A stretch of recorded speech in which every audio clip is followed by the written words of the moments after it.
So maligayang panonood pong muli. Ngayon po, meron tayo ditong Y delta control circuit with time delay. So may nag-request mo nito. Meron tayong diagram dito. So once na on natin, yan, meron siyang delay. Yan.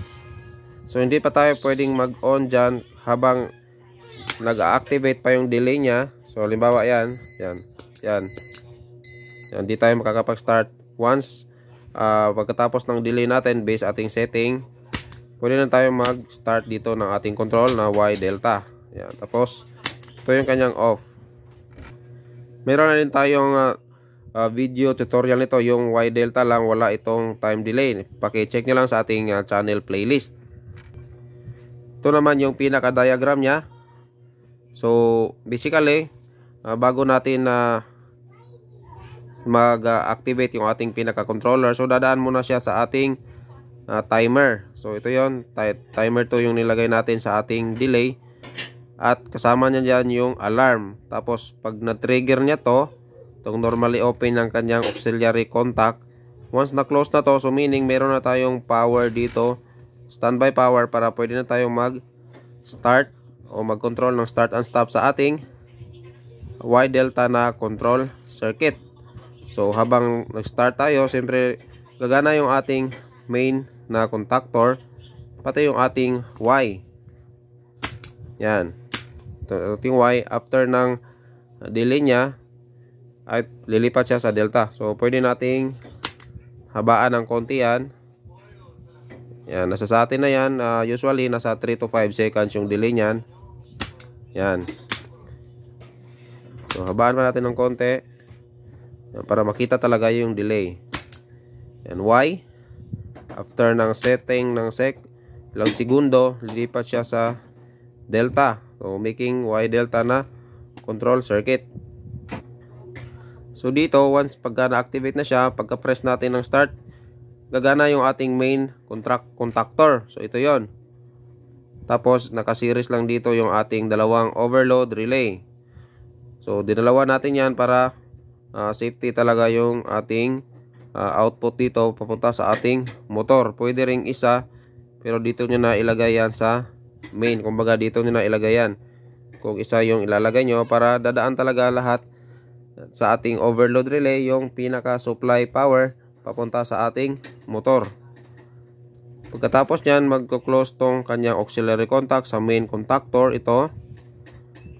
Yan. Tapos mag-activate yung ating timer, which is ito naman yung delay from Y to delta. Pagka-trigger nitong ating timer 1, syempre magko-close yung kanyang auxiliary, pagaganahin naman niya yung delta, at pag gumana yung delta, i-open niya yung ating Y. So mamamatay yung ating Y contactor, magko-close dito, so mag-hold siya, meaning activated na siya, holding contact yung ating delta, pati yung kanyang pilot lamp niya o indicator lamp, at siya na yung magiging matitirang activate kasama yung ating main contactor. So ito yon, main contactor natin, yung ating Y, magnetic contactor, delta, itong indicator lamp natin, tapos ito yung ating timer.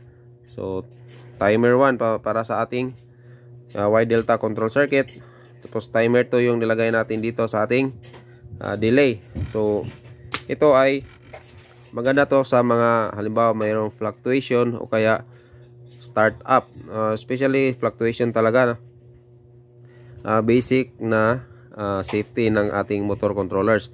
Pero kung may advanced na features, yung mga halimbawa yung nagde-detect ng single phasing, yon maganda yon, lalo na sa mga 3-phase na malaking motor. So pag may nawalang isang linya, automatic din ikakat. Samantalang ito naman is pag delay lang siya, so ibig sabihin merong power. Yan. So hindi muna tayo makakapag-start ulit, not unless ma-ready yung ating pinaka-system o meron siyang delay. Halimbawa nag-fluctuate siya, biglang nag-off, tapos on ulit, at least yung ating motor dyan, especially kung rekta natin yan sa ating meron tayong controller, ay hindi siya start-stop ng mabilisan. So, pwede niyong taasan din yung ating power on delay. So, meron din tayong mga forward reverse or yung mga basic na beginner's guide sa mga traffic light na control circuit. Paki-check lang po sa ating channel playlist. So, ito yung actual natin, yung ating Y contactor. Ito yung kanyang attachment na auxiliary contact, since yung ating contactor na ginamit dito ay normally open lang yung kasama. So, kailangan natin ng normally close. Kaya naglagay tayo ng attachment dito na auxiliary contact. Tapos ito yung delta natin sa gitna. Ito naman yung main contactor. Tapos siyempre yung dalawa nating overload relay. Ito yung ating contact timers dito. Itong dalawa. Tapos siyempre start pause button at saka stop pause button. Tapos ito yung ating alarm. Yan, mga indicator lights natin. So, yan, nag-a-alarm din yan. Pwede nyong ilagay yan sa mga halimbawa nag-trip. So, depende sa design nyo.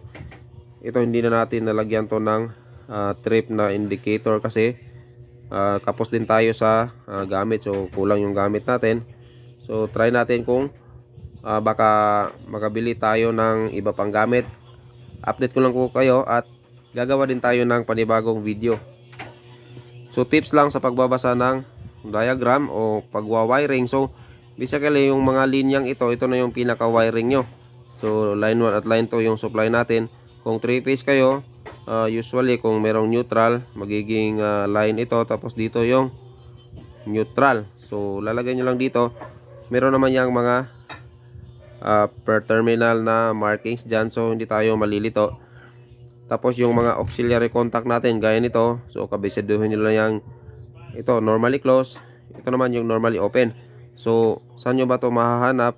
Siyempre meron tayong markings dito. Halimbawa ito normally close ng timer 2. So ito yung symbol ng kanyang coil. Ibig sabihin ito naman yung symbol ng auxiliary contact sa ating timer 2. Ibig sabihin magkasama po sila, isang device po sila. Ito yung coil at ito naman yung kanyang auxiliary contact. Kagaya nito sa ating main magnetic contactor, ito yung kanyang coil, yung A1 at A2 niya. Ito naman yung ating auxiliary contact para sa ating main magnetic contactor. Ito naman, halimbawa ito, coil ng ating delta. Ito yung normally open delta. Ito naman yung normally closed delta. Ganon din sa ating timer 1, ito naman dito, yung normally open niya ng ating timer 1. At ito rin, yung timer 2 natin, ito yung normally open niya. So, habang hindi pa nag-activate o matapos yung timing na ating timer 2, so hindi tayo pwedeng makapag start and stop dito sa ating pinaka-circuit since open dito. So, kailangan mo nang mag-close yan. So, hihintayin yung ating timer 2, yung delay niya, delay power on, bago tayo makapag-operate ng ating control circuit.